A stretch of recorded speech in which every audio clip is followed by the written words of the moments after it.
एक बहुत ही मशहूर और पुरइसरार सा कौल है जिसे हजरत अली करमुल्लाह वजहू के नाम से मंसूब किया जाता है कि मुझे जमीन के रास्तों से ज्यादा आसमान के रास्तों का इल्म है। ये बात दरअसल 11वीं सदी की एक बहुत मशहूर किताब नहजुल बलागा में लिखी हुई है, जिसे अपने वक्त के एक बहुत बड़े आलिम सैयद शरीफ रजी ने लिखा था। और इस किताब में शरीफ रजी ने हजरत अली करमुल्लाह वजहू के तमाम तो नहीं लेकिन कुछ खुतबात और खतूत इकट्ठा किए थे। वो खुतबात जो हजरत अली ने अपनी खिलाफत के दौरान कूफा के एक मस्जिद में दिए थे। इन्हीं खुतबात में से एक खुतबा नंबर 187 में हजरत अली करमुल्लाह वजहू का ये कौल है जो मुकम्मल कुछ इस तरह से है कि ए लोगों, इससे पहले कि वो फितना आ जाए जो महार को भी अपने पैरों के नीचे रोन दे, जो लोगों की अक्लें जायल कर दे। ए लोगों, इससे पहले कि तुम मुझे खो दो, जो सवाल चाहो मुझसे पूछ लो, क्योंकि जमीन के रास्तों से ज्यादा मैं आसमान के रास्ते जानता हूँ। अब बहुत से लोगों ने इस कौल को मुख्तलिफ तरीकों से लिया है। कुछ ने कहा कि हजरत अली आसमानी अहकामात को जमीनी उमूर से ज्यादा जानते थे, तो कुछ ने कहा कि नहीं, ये सिर्फ फिक्र के इल्म की बात हो रही है। कुछ ने तो सिरे से ही इस रिवायत को ही झूठा करार दिया कि ये सब मन घड़त बातें हैं। हजरत अली ने ऐसा कुछ भी नहीं कहा। जहाँ तक ये बात है कि हजरत अली करमल्लाह ने ऐसा कुछ नहीं कहा या इस रिवायत में इख्तिलाफ है, तो मेरी दरखास्त है कि आप कभी पब्लिक में दावत देने का काम करके देखें तो आप ऐसे भी लोगों से मिलेंगे जिनके सामने आप कुरान करीम की आयत और बुखारी की अहादीस रखें तो वो इसमें भी इख्तिलाफ को ढूंढ लेंगे। ये तो फिर भी एक इंसानी किताब में लिखी हुई बात है। लेकिन जहाँ तक ये सवाल है कि क्या हजरत अली करमल्लाह वजहू ने ये बात आसमानी अहकामात और दुनियावी उमूर के मुताल्लिक कही थी, तो दुनियावी उमूर का इल्म तो उन्हें था ही, क्योंकि आखिर वो एक खलीफा थे। और इस खुतबे में वो ये भी कह रहे हैं कि एक ऐसा फितना आने वाला है जो महार को पैरों तले रोन देगा और अक्लों को जायल कर देगा। इसलिए ये बात कुछ फिट नहीं बैठती कि यहाँ आसमान के रास्तों से मुराद सिर्फ दीन का इल्म है। चलें, तमाम टेक्निकल बहस और इख्तलाफाती बातों को एक साइड पर रखकर अपने टॉपिक की शुरुआत करते हैं, जो हजरत अली के इल्म और आसमान के रास्तों के मुताल्लिक है। यकीन रखें कि ये वीडियो देखकर आप काफी नया सीखेंगे। हजरत अली करमल्लाह वजहू के इल्म का मकाम क्या था? याद रखें कि हजरत अली उन सहाबा में से हैं कि जिन्होंने नबी करीम सल्लल्लाहु अलैहि वसल्लम की जिंदगी में ही पूरा कुरान हिफ्ज कर लिया था। और एक मौके पर हजरत अली रजी अल्लाह ताला अन्हो ने खुद फरमाया था कि मैं कुरान की हर एक आयत के मुताल्लिक बता सकता हूँ कि वो दिन के वक्त नाजिल हुई थी या रात के वक्त, वो पहाड़ पर नाजिल हुई थी या मैदान के अंदर। मैं बता सकता हूँ कि वो आयत कब, कहाँ और किसके हक में नाजिल हुई थी। लिहाजा हजरत अली करमल्लाह वजहू वो सहाबी है जिनका शुमार तफसीर के आला तरीन उलमा में होता है। और सहाबा में से जो टॉप का इल्म रखने वाले सहाबी थे, उनमें आप और इब्ने अब्बास रजी अल्लाह ताला अन्हो का नाम जरूर शामिल किया जाता है।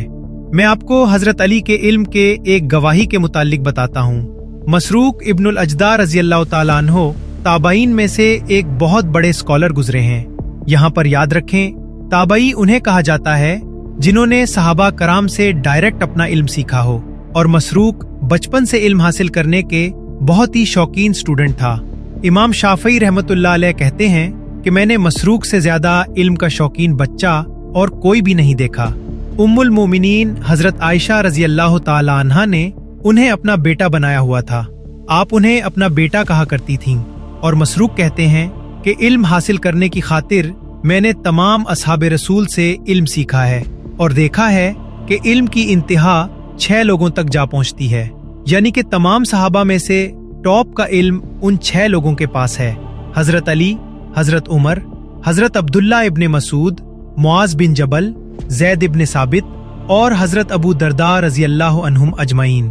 फिर मसरूक कहते हैं कि जब मैंने उन 6 के इल्म को आपस में कंपेयर किया तो देखा कि उन 6 में से भी 2 का इल्म अपनी इंतहा तक पहुंच जाता है, एक हजरत अली और दूसरे इब्ने मसूद रजी अल्लाह ताला अन्हो। अब एक सवाल है कि आखिर हजरत अली करमल्लाह वजहू के पास इतना इल्म आया कहाँ से? इसकी एक वजह थी नबी करीम सल्लल्लाहु अलैहि वसल्लम की आपके लिए की गई दुआ। जी हाँ, दो सहाबी ऐसे हैं जिनके इल्म के लिए नबी करीम सल्लल्लाहु अलैहि वसल्लम ने बजाते खुद दुआ की थी। एक अब्दुल्ला इब्ने अब्बास और दूसरे हजरत अली करमुल्लाह वजहू। अब्दुल्ला इब्ने अब्बास का नाम आपने अक्सर सुना होगा और आपने नोटिस किया होगा कि उनका इल्म भी जमीन और आसमान की बातें करता है, और उन्हीं की तरह हजरत अली का इल्म भी आसमान के रास्तों की बातें करता है। आप अलैहिस्सलातु वस्सलाम की वो दुआ किया थी।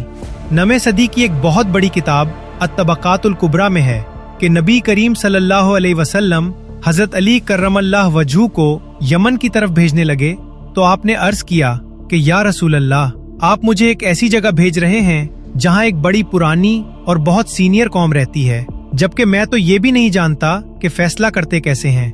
या रसूल अल्लाह, मुझे खदशा है कि कहीं वहां जाकर वहां अपॉइंट होने का मैं हक अदा न कर सकूं। और तब नबी करीम सल्लल्लाहु अलैहि वसल्लम ने आपके सीने पर हाथ फेरा और अल्लाह से दुआ की कि ए अल्लाह, अली के दिल को हिदायत दे और उसकी जबान को साबित कर दे। और उसके बाद हजरत अली कहते हैं कि कसम है उस जात की जिसने दाने को जमीन से निकाला कि उसके बाद सारी जिंदगी फैसला करने में मुझे कभी कोई मुश्किल नहीं हुई। और इसी वाक़े के बाद फिर उन्होंने ये बात की थी कि कोई आयत ऐसी नहीं उतरी जिसके मुतल्लिक मैं ना जानता हूँ कि वो दिन को नाजिल हुई या रात को वो पहाड़ पर नाजिल हुई या मैदान में। और इसी वाक़े के बाद मदीना मुनव्वरा में इल्मुल कज़ा के सबसे बड़े आलिम हजरत अली इब्ने अबी तालिब ही समझे जाते थे। कज़ा यानी कि फैसले करने का इल्म, और इसी कज़ा से फिर लफ्ज़ काजी निकला। और आपके उस कमाल के पीछे वो क्या चीज़ थी? नबी करीम सल्लल्लाहु अलैहि वसल्लम की दुआ जो आपने अली और इब्ने अब्बास रज़ी अल्लाह ताला अन्हुमा अजमईन दोनों के इल्म के लिए अल्लाह से मांगी थी। फिर देखिए कि आगे चलकर इन दोनों असहाब को क्या टाइटल्स मिले।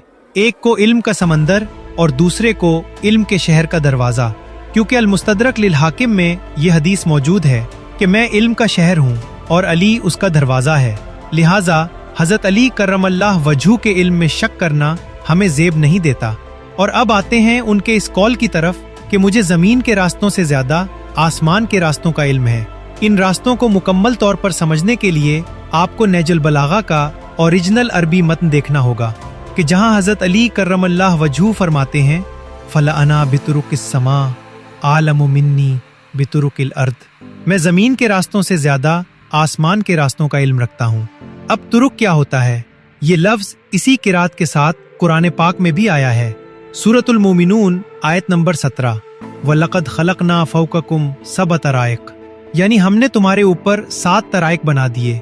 अब जनरली उर्दू में इस लफ्ज़ तराइक का तर्जुमा आसमान किया जाता है कि हमने तुम्हारे ऊपर 7 आसमान बना दिए, मगर आसमान के लिए तो अल्लाह ताला ने कुरान पाक में जगह ब जगह बड़ा ही एक स्पेसिफिक सा लफ्ज़ समा और समात का इस्तेमाल किया है।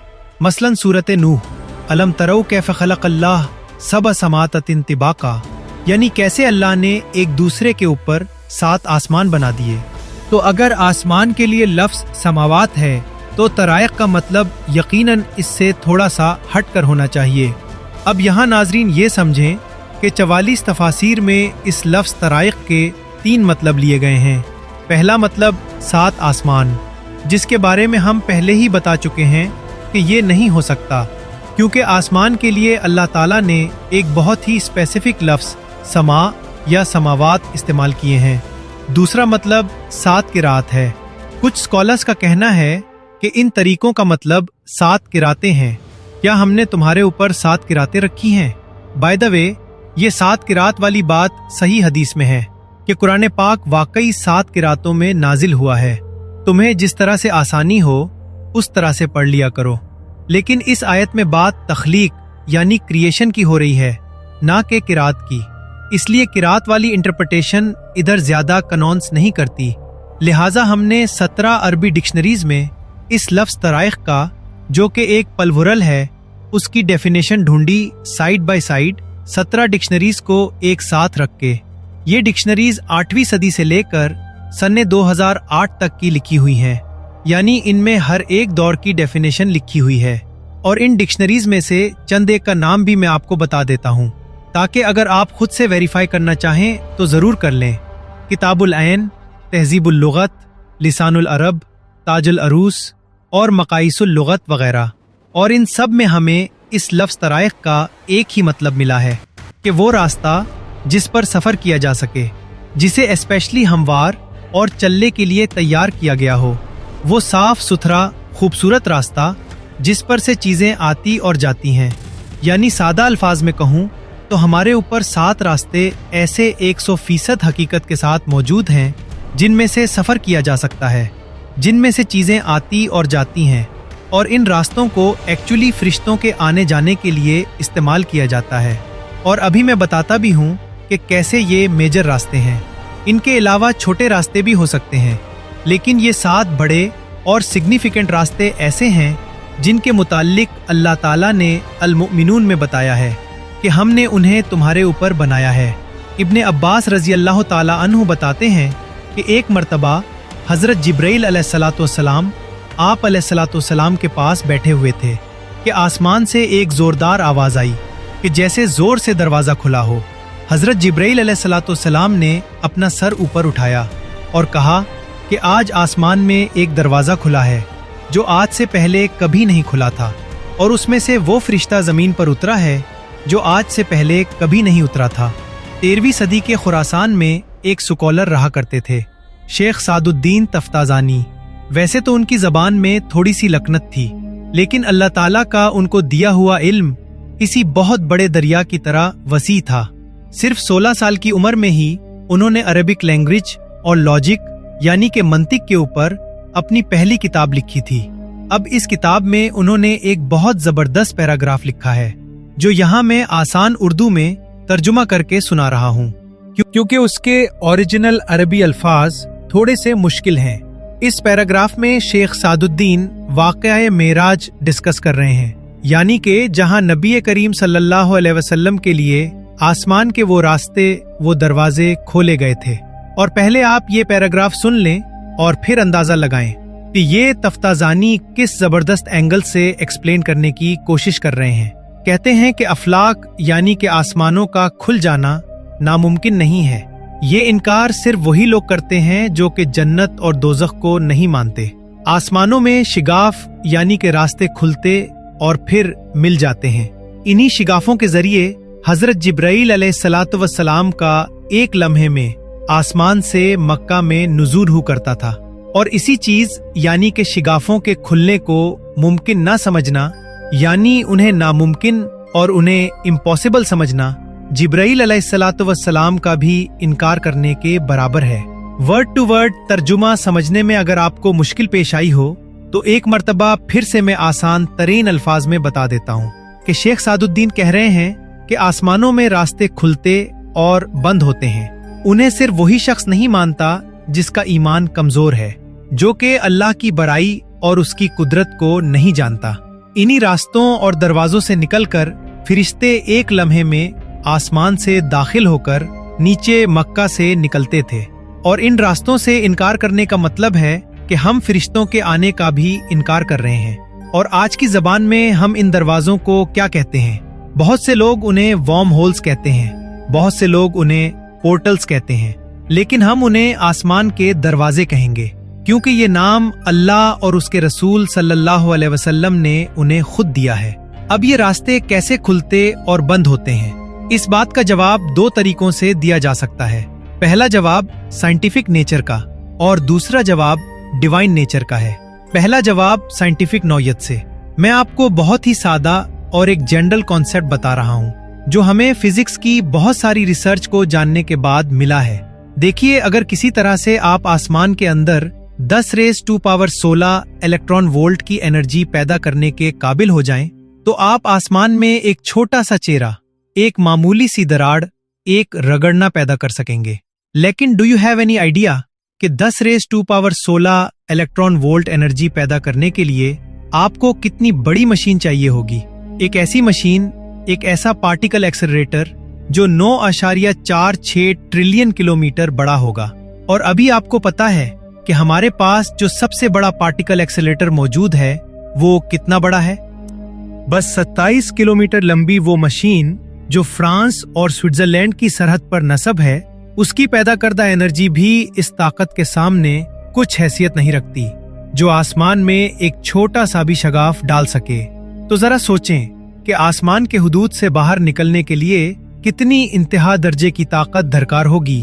आप में से बहुत से नाजरीन समझ गए होंगे कि मैं किस बात की तरफ इशारा कर रहा हूँ। अल्लाह ताला फरमाते हैं, ए जिन्नों और इंसानों के गिरोह, अगर तुम में ये ताकत है कि आसमानों और जमीन की हुदूद से निकल जाओ तो निकल जाओ, मगर तुम नहीं निकल सकते मगर एक जबरदस्त कुव्वत के साथ। अब आपको अंदाजा हो गया होगा कि आसमान के रास्ते को खोलने के लिए कितनी अजीम ताकत दरकार है। 9.46 ट्रिलियन किलोमीटर लंबी मशीन बनाकर और उससे 10 की ताकत 16 इलेक्ट्रॉनिक वोल्ट्स की तवानाई पैदा करके भी आप आसमान में सिर्फ एक मामूली सा शगाफ ही डाल सकते हैं, इससे ज्यादा कुछ नहीं। क्योंकि इस रास्ते को खोलने और इस्तेमाल करने के लिए ऐसी ताकत और कुव्वत चाहिए जिसका इंसान तसव्वुर भी नहीं कर सकता। और उसके फौरन बाद वाली आयत में आता है कि तुम पर आग के शोले और धुआं छोड़ा जाएगा, और वो भी इस कदर ताकतवर होगा कि तुम इसका मुकाबला नहीं कर सकोगे। इसीलिए जामे तिर्मिजी में रिवायत आती है कि कोई फरिश्ता भी आसमान से जमीन की तरफ नहीं उतर सकता जब तक वो ये ना कहे ला हौला वला कुव्वतिन इल्ला बिल्लाह, यानी कोई ताकत और कुव्वत नहीं मगर अल्लाह की दी हुई। सुभान अल्लाह, अल्लाहु अकबर। यही वो इलाही वजाहत है जो इन रास्तों को खोल सकती है। एक और अहम चीज जिसका जिक्र इन रास्तों के हवाले से जरूरी है वो है ब्लैक होल्स। मैं जानता हूं कि आप में से बहुत से नाजरीन ब्लैक होल के नाम से वाकिफ हैं। उन्हें बिल्कुल सिफर से यहाँ बयान करना सिर्फ वक्त का ज़या होगा, लेकिन हमें ये भी समझने की जरूरत है कि हमारी ये वीडियो छोटे बच्चों से लेकर 60 साल के बुजुर्ग तक देखते हैं और हर कोई इससे वाकिफ नहीं होता। इसलिए मुझे मुख्तसर तौर पर ब्लैक होल के तस्वुर को बयान करना होगा। सादा अल्फाज में ब्लैक होल्स हमारी कायनात में मौजूद अंधेरे कुएं की मानिंद होते हैं, एक निहायत ताकतवर इंतहाई तारीक मकाम जिसके अंदर क्या है ये बात कोई नहीं जानता। इनके अंदर पूरे के पूरे सितारे, मुकम्मल दुनियाएं, बल्कि पूरी की पूरी कहकशाएं तक गिर जाती हैं, लेकिन वो कहाँ जाती हैं ये बात आज तक किसी को मालूम नहीं। हमारा कोई प्रोब, कोई खलाई जहाज, कोई सैटेलाइट आज तक किसी ब्लैक होल के अंदर दाखिल नहीं हो सका। हमने उसे बराह रास्त देखा भी नहीं, सिवाय एक मर्तबा के सन 2019 में। आपको याद होगा कि इस वक्त ये खबर बहुत मशहूर हुई थी कि दुनिया भर के टेलीस्कोप्स को मिलाकर एक साथ कैलिब्रेट किया गया और नासा ने दूसरी कहकशां M78 के मरकज में मौजूद एक ब्लैक होल की तस्वीर हासिल की थी। इसके अलावा हमें ब्लैक होल के बारे में ज्यादा कुछ मालूम नहीं। अगर हम किसी ब्लैक होल को देख भी लें तो वो हमें एक सियाह अंधेरे गोल शिगाफ की तरह नजर आएगा जिसके अंदर कुछ दिखाई नहीं देता, और हमें ये भी मालूम नहीं कि इसमें दाखिल होकर चीजें कहाँ चली जाती हैं। इसीलिए मेरी जाती समझ जो मैंने फल्कियात और एस्ट्रोफिजिक्स के कई लेक्चर्स पढ़ने के बाद कायम की है, ये है कि अगर ब्लैक होल किसी किस्म के रास्ते हैं भी, अगर ये हमें कहीं लेकर जाते हैं भी, तब भी ब्लैक होल और आसमान के रास्तों यानी तराइत में बहुत बड़ा फर्क है। ये दोनों एक ही चीज नहीं है। अगर ब्लैक होल में कोई रास्ता है तो इस पर जाना एक रोलेट व्हील में दाखिल होने जैसा होगा। यकीनन आप सब ने गेमिंग जोन में वो पहिया देखा होगा जो घूमता रहता है और कोई शख्स इस पर एक डाइस फेंकता है और किसी को मालूम नहीं होता कि वो डाइस पहिए के किस खाने में जाकर रुकेगा। मेरी थ्योरी ये है कि अगर ब्लैक होल वाकई किसी किस्म का रास्ता है तो इसमें दाखिल होने वाले को भी मालूम नहीं होगा कि वो कहाँ जाकर निकलेगा। पहले तो वो शख्स ब्लैक होल की निहायत शदीद और इंतहाई ताकतवर कशिश सिकल बर्दाश्त ही नहीं कर पाएगा। लेकिन अगर फर्ज कर लिया जाए कि नजरियाती तौर पर कोई शख्स इसमें दाखिल हो भी जाए तो भी ये किसी को मालूम नहीं कि वो कहाँ जाकर निकलेगा। लेकिन तराइक यानी आसमान के रास्ते, ये वो हमवार और मुनव्वर रास्ते हैं जिन पर सफर करने वाले को मालूम होता है कि वो कहाँ जाकर निकलेगा। मिसाल के तौर पर फरिश्ते जो इन रास्तों को इस्तेमाल करते हैं और हमारी कायनात के कैद से निकलकर किसी और आलम में जा पहुंचते हैं। अब ब्लैक होल के हवाले से एक और अहम बात यह है कि ब्लैक होल भी कोई इत्तेफाकी चीज नहीं है।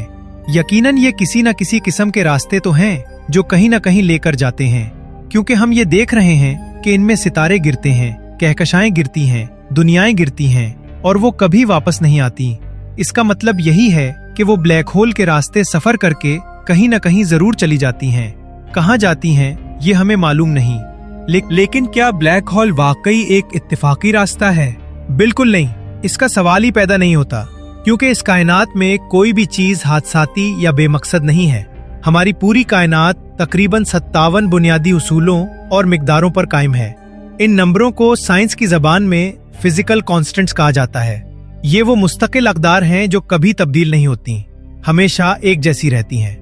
मिसाल के तौर पर रोशनी की रफ्तार, इलेक्ट्रॉन की खुसूसियात और इलेक्ट्रोमैग्नेटिक फोर्स, ये सब हमेशा एक मुकर्ररा निज़ाम के तहत कायम है। इसी निज़ाम को साइंस में fine tuning of the universe कहा जाता है। इससे हमें ये मालूम होता है कि इस कायनात में ना कोई चीज जरूरत से कम है और ना ही जरूरत से ज्यादा। हर चीज एक खास तवाजुन के साथ रखी गई है। तो क्या ब्लैक होल किसी हादसाती गड्ढे की तरह इस कायनात में पैदा हो गए? हरगिज नहीं। यकीनन इनका भी कोई मकसद है। वो मकसद क्या है?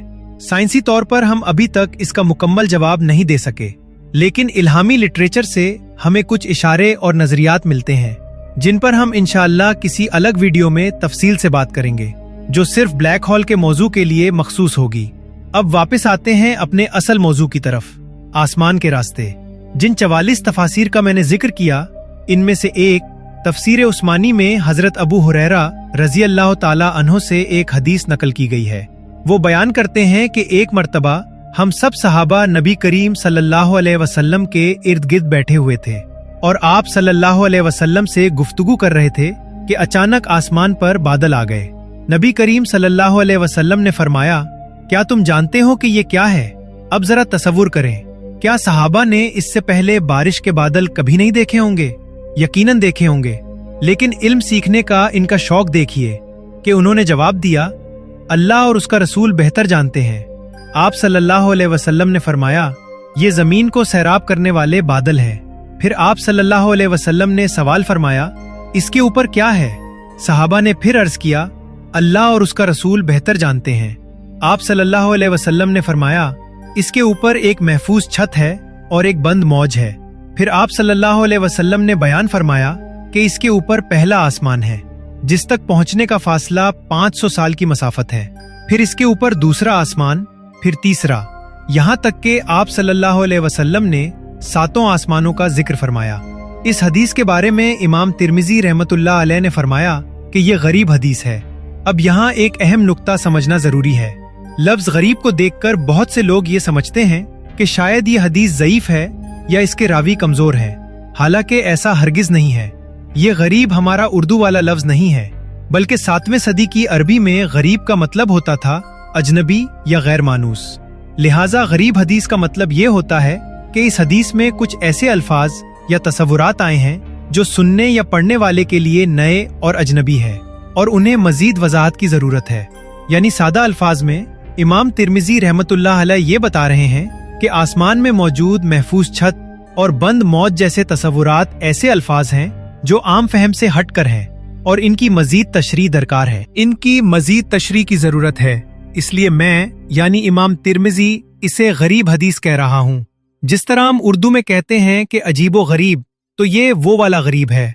यानी कि ये हदीस है तो सही, लेकिन इसके बारे में तहकीक करो, क्योंकि इसमें से बहुत कुछ सीखने को मिल सकता है। नाउ वी अंडरस्टैंड कि देखें, आज के जमाने में बादलों के ऊपर महफूज छत के कॉन्सेप्ट को समझना कोई ज्यादा मुश्किल नहीं रहा। हमसे ऊपर क्या है? इस वक्त आप अपने घर की छत पर जाएं और आसमान की तरफ देखें तो आपको नजर आएंगे सितारे। लेकिन क्या आपको पता है कि आप और इन सितारों के दरमियान कितनी ऐसी चीजें हैं जो आपको नजर नहीं आ रहे? और इन्हीं चीजों में से एक बहुत ही महफूज छत है जो कि इन सितारों और सूरज से आने वाली कातिल शुआओं की रेस से आपको महफूज रखे हुए है। जमीन से लेकर 6.5 मील ऊपर तक एक मोटी और मजबूत छत, ट्रोपोस्फीयर, फिर इससे भी ऊपर और इससे भी ज्यादा मजबूत और मोटी एक और महफूज छत, मेसोस्फीयर, फिर इससे भी ऊपर सबसे मोटी और सबसे मजबूत 450 मील मोटी एक और मजबूत छत, थर्मोस्फीयर, कि जिसमें दुनिया का खूबसूरत तरीन लाइट शो होता है। और फिर इससे ऊपर बंद मौज, बंद लहर, वो क्या चीज है? यहाँ पहुंचकर आज की वीडियो कंप्लीट करते हैं। बाकी इंशाअल्लाह अगली वीडियो में कवर करेंगे। मोअज़्ज़िज़ नाज़रीन, हमें इस चैनल को आगे बढ़ाने में आपके ताउन की जरूरत है। अगर आपको हमारी वीडियोस पसंद आती हैं तो इस वीडियो को लाइक और शेयर करें और हमारे और अपने चैनल इरफाक वॉइस को जरूर सब्सक्राइब करें تاکہ ہم اور آپ مل کر اپنے دین اسلام کے پیغام کو ساری دنیا تک پہنچا سکیں۔ اللہ تعالیٰ سے دعا ہے کہ وہ ہمیں اپنی فرما برداری اور شکر گزاری کی زندگی گزارنے کی توفیق عطا فرمائے۔ آمین۔